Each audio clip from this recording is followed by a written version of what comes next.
আল্লাহ পাক রব্বুল আলামিন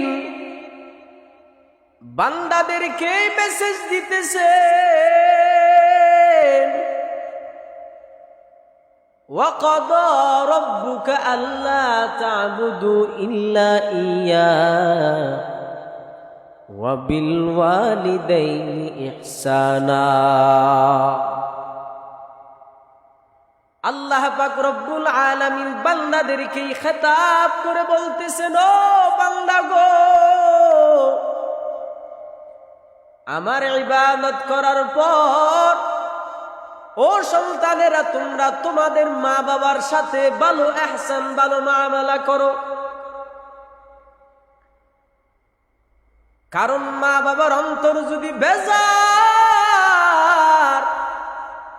আমি আরশ আজিমের মধ্যে আমি মালিক বেজার হয়ে যায়। আর যদি মা বাবার অন্তর যদি খুশি হয়ে যায়, আমি আরশ আজিমের মধ্যে আমি মালিক খুশি হয়ে যায়। এরে আশিক নবীর উম্মতের দল, এজন্য মা বাবার সাথে ভালো ইহসান করো রে ভাই। ও যুবকেরা, ও পর্দার আড়ালের আম্মা জান, মাইকের আওয়াজ যতটুকু পর্যন্ত যাইতেছে, আপনার সন্তানরা যদিও মা দ্বীনি যদি শিক্ষা দান করতেন, আপনি দ্বীনি শিক্ষা তো প্রদান করেন নাই, এজন্য আপনার সন্তান আপনি বৃদ্ধ হওয়ার পর আপনার বৃদ্ধাশ্রমে ঢুকাইয়া দেয়। সন্তানরা আগে দ্বীন শিখাও নাই, এজন্য তো তোমার সন্তান তোমার বৃদ্ধাশ্রমে দিয়ে দেয়। আল্লাহ পাক রব্বুল আলামিন সন্তানদেরকে দ্বীনি শিক্ষায় শিক্ষিত করার তৌফিক দান করুক, সকলে বলেন আমিন। আল্লাহ শুধু বান্দাদেরকেই মেসেজটা দিতেছেন। কোন মেসেজ? আল্লাহ কয় তোমরা তোমাদের মা বাবার সাথে ভালো ইহসান করো, ভালো মুআমালা করো। বলে কেমন? কোরআনে পাকের মধ্যে আবার হাদিস শরীফের মধ্যে এই ঘটনাটি উল্লেখ করেছেন। এক সাহাবী রাসূলের কাছে গিয়া কয়, নবীজি, আমি কি আল্লাহ তাআলার দাসত্ব করার পর আর কারো খেদমত করার মতো আসেনি? রাসূল পাক সাল্লাল্লাহু আলাইহি ওয়াসাল্লাম তারে জবাব দিলেন, কয় আছে, তোমার মা। দ্বিতীয়বার আবার জিজ্ঞেস করলেন, নবী আর কেউ আসেনি? কয় তোমার মা। তৃতীয়বার জিজ্ঞেস করলেন, নবীজি আমার আর কেউ আসেনি? কয় তোমার মা। তিনবার বললেন মায়ের কথা।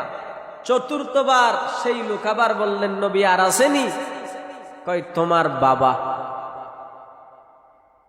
আল্লাহর পয়গম্বর মুহাম্মদ আরবি সাল্লাল্লাহু তাআলা আলাইহি ওয়াসাল্লাম সেই সাহাবীকে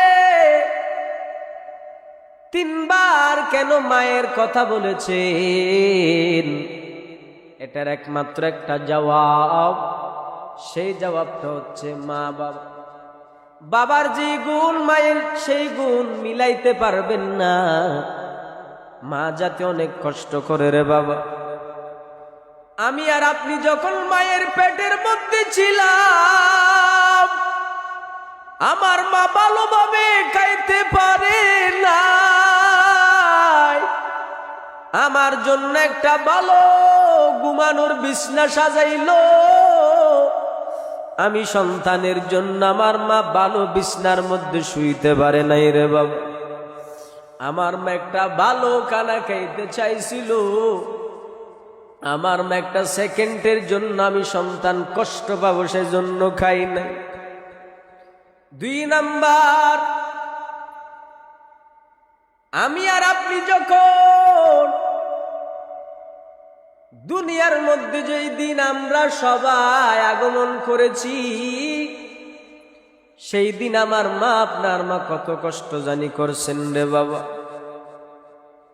মায়ের যেই দিন প্রসব বেদনা হয়, সেই দিন অনেক দেখতেছি অনেক ডাক্তাররা বলে মা বাঁচবে না, হয়তো সন্তান দুনিয়ায় বেঁচে থাকবে, অথবা সন্তান দুনিয়ার থেকে বিদায় হয়ে যাবে, মা দুনিয়ায় বেঁচে থাকবে। সেই কবর মা জানে না। মায়ের কানে যখন সেই কবর আসলো, মা ডাক দিয়া কই, না না, আমি দুনিয়ার থেকে বিদায় হয়ে গেলে যাব, তারপর আমার সন্তান দুনিয়া থেকে যেন বিদায় না হয়। কারণ যেই সন্তানের জন্য তো ত্যাগ স্বীকার করেছি,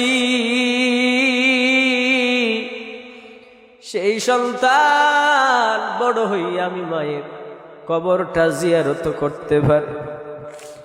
মা দুনিয়ার থেকে চলে যেতে চাই রে ভাই, তারপরও তুমি সন্তান রে ফলাই না রে বাবা। এরে আশেক নবীর উম্মতের দল, সেই মায়ের অবদানকে ভুলিয়ে গেছো। যেই মা আমি দুনিয়ার মধ্যে আগমন করবো, আমার মা দুনিয়ার থেকে বিদায় হয়ে গেছে, আপনার মা দুনিয়ার থেকে বিদায় হয়ে গেছে রে বাবা। অনেক মায়েরা পুঙ্গ হয়ে যায় সন্তান ভূমিষ্ঠ হওয়ার সময় রে বাবা। এরে আল্লাহর বান্দারা, সেই গুণটা সেই ব্যথাটা আমার বাবা নিতে পারবে না, কারণ আমার বাবার সেই সাধ্যটা নাই। 3 নাম্বার, মায়ের কথা কেন 3 বার বললেন? 3 নাম্বার জবাব, মা সন্তান হওয়ার পরে সন্তানের জন্য অনেক কষ্ট করেন, মেহনত করেন রে বাবা। একটা সেকেন্ডের জন্য সন্তান ঘুমাইতে না পারলে হাত পাকা দিয়া, গরমকাল আমার সন্তান গরমে পুড়ে যাইতেছে, আমার সন্তানরে একটু হাত পাকা দিয়া বিছি। আমি দুধের তালাশ করেছি, আমার মা একটা সেকেন্ডের জন্য বলে নাই, যা যা আজকে আমি তোর দুধ দিব না। যতবার বলেছি মা হাজির, আল্লাহ পাক রব্বুল আলামিন এই মেসেজটা দিতেছে,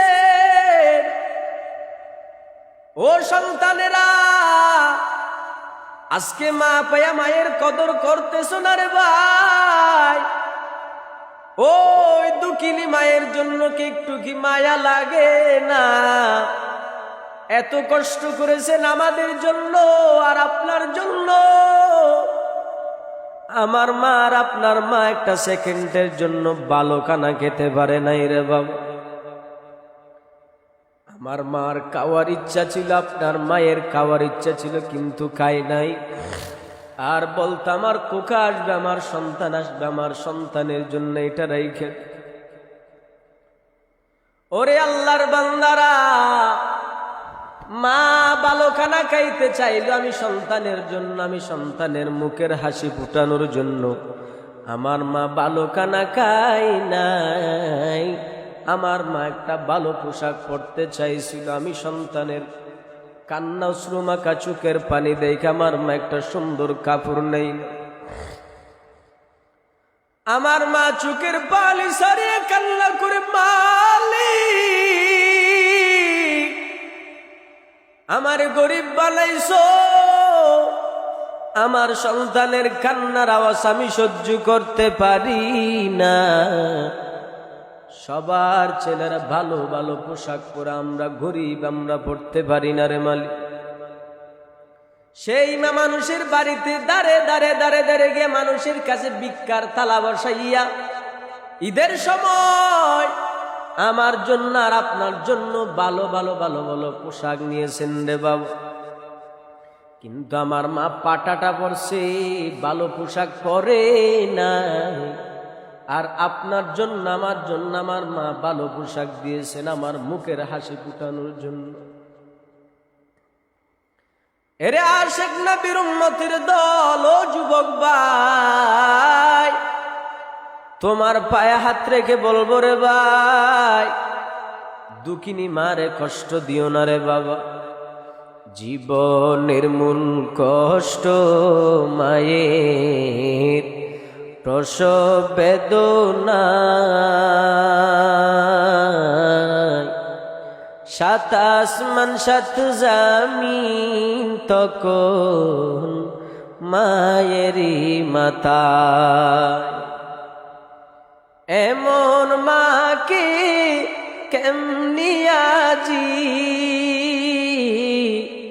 এমন মাকে কেমনি আজি যাব আমি ভুলিয়া। ও আমার প্রাণের মা, মা গো মা, কোথায় গেলে মোরে ছাড়িয়া। জনম দুঃখী এতিম আমি, চাই না কেহ ফিরিয়া। আমি যখন ছিলাম আমার মায়ের ধরে, চলাফেরা করলেন যে মাই অনেক কষ্ট করে। আমার সুন্দর মুকুটা দেখে, আমার সুন্দর মুকুটা দেখে মা বেতা যাই ভুলিয়া। ও আমার প্রাণের মা, মা গো মা, কোথায় গেলে মোরে ছাড়িয়া। জনম দুঃখী এতিম আমি, চাই না কেহ ফিরিয়া। তার নাম হচ্ছে এত কষ্ট করেছিলেন রে যুবক, যে একটা সেকেন্ডের জন্য ভালো খানা খাইতে চাইলাম আমার জন্য খাই নাই। এখন মা বৃদ্ধ হয়ে গেছে, বুড়া বয়সে মা চোখে দেখে নন্দ হয়ে গেছে রে বাবা। তোর জন্য যেই মা সিলাই মেশিনের মধ্যে কাজ করে করে, মানুষের বাড়ি থেকে ভিক্ষা করে করে তোরে বড় লেখাপড়া শিখাইয়া বড় বানাইলো। মা মানুষের বাড়িতে কাজ করে করে তোরে বড় বানাইছে। আজকে সেই মায়ের অবদান ভুলিয়া গেছো। আজকে সেই মায়ের তুই বড় হইয়া বউ নিয়ে বড় আরামে ঘুমাও, শাশুর বাড়ির মধ্যে থাকো, কিন্তু মায়ের ঘরটা বড় অসহায়, গরিব বড় অসহায়, মায়ের কোনো খোঁজখবরও নাও। আমার নবী বলেন, রিজাল রব্বি রিজাল ওয়ালিদি, সাখাতার রব্বি ওয়া সাখাতাল ওয়ালিদ। আমার নবী বলেন, মা বাবার অন্তর খুশি, আর শাজিমের মধ্যে আমার মালিক খুশি। মা বাবার মন বেজার, আর শাজিমের মধ্যে তোমার আমার মালিক বেজার হয়ে যায় রে বাবা। এই জন্য বাবা মায়ের খেদমত করো করো। রসুলের সাহাবী বলতে পারে নাই, হযরত ওয়াইস করনি রহমাতুল্লাহ আলাইহি, যে ওয়াইস করনি রহমাতুল্লাহ আলাইহি সাহাবী বলতে পারে নাই।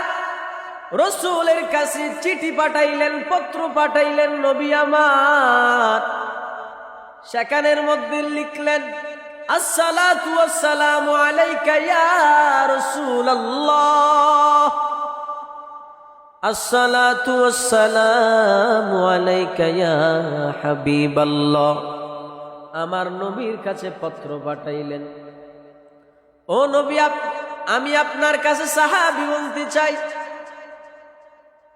এখন আমার মা ঘরের মধ্যে, আমার মা অনেক অসুস্থ,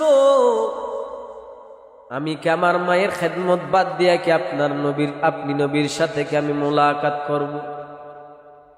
আমার নবী সমস্ত হাজী ভাইদেরকে বললেন, ও হাজী ভাই, না না, আসতে হবে না, ওয়াইজরে বলে দিও তার মায়ের খেদমত করতে আমার কাছে সাহাবী বনার কোনো দরকার নাই, আমার কাছে সাহাবী বনার চেয়েও বেশি দামি তার দুঃখিনী মায়ের সেবা করা। এরে আল্লাহর বান্দারা সেবা করেছেন, মায়ের খেদমত করেছেন, রাসূলের সাহাবী বলতে পারে নাই। সেই ওয়াইস করণী রহমাতুল্লাহ আলাইহি থেকে দোয়া নিলেন হযরতে আবু বকর। রাসূলের সাহাবী বলতে পারে নাই, হযরতে ওয়াইস করণী রহমাতুল্লাহ আলাইহি রাসূলের সাহাবী বলতে পারে নাই। কিন্তু আমার নবী ওসিয়ত করে গেলেন সমস্ত সাহাবায়ে কেরামদেরকে, না কিছু সাহাবায়ে কেরামদেরকে বলে গেলেন, ও আমার প্রাণের সাহাবী, করণ দেশের ওয়াইজরা আমার জুব্বাটা হাদিয়ে দিও, আর তার থেকে দোয়া নিও। আমার নবী দুনিয়ার থেকে বিদায় হয়ে গেলেন। এরপরে হযরতে আবু বকর সিদ্দিক রাদিয়াল্লাহু তাআলা আনহুর খেলাফত চলতেছে, খলিফাতুল মুসলিমিন হযরতে আবু বকর, হযরতে আবু বকর সিদ্দিক রাদিয়াল্লাহু তাআলা মসজিদে নববীর মধ্যে এলান করতেছেন, করণ দেশ থেকে কি আসছো নাকি? করণ দেশের মানুষ কারা? হাতা গাও। কই তোমাদের মাঝে ওয়াইস করণী আসেনি? কই আমাদের মাঝে অনেক ওয়াইস আছে। কোন ওয়াইস তো আমরা চিনি না, কিন্তু ওই পাহাড়ের কিনারায় দেখতেছেন সেই ওয়াইস আল্লাহর বড় পাগল, পাগল মানুষ। হযরতে আবু বকর এবং অন্যান্য সাহাবায়ে কেরামরা তার কাছে গেলেন, দোয়া নিলেন, আর তাকে সালাম দিলেন। ওয়াইস করণী রহমাতুল্লাহ আলাইহি ইতিহাসের পৃষ্ঠায় লেখে নরদে উম্মতের জন্য দোয়া করলেন। আবার হযরতে আবু বকর এত বড় আশারে মুবাশশারা 10 জন সাহাবার মধ্যে প্রথম, ইসলামের প্রথম খলিফা, আবার আমার নবীর সফর সঙ্গী আবু বকর, আমার নবীর শ্বশুর আব্বা হযরতে আবু বকর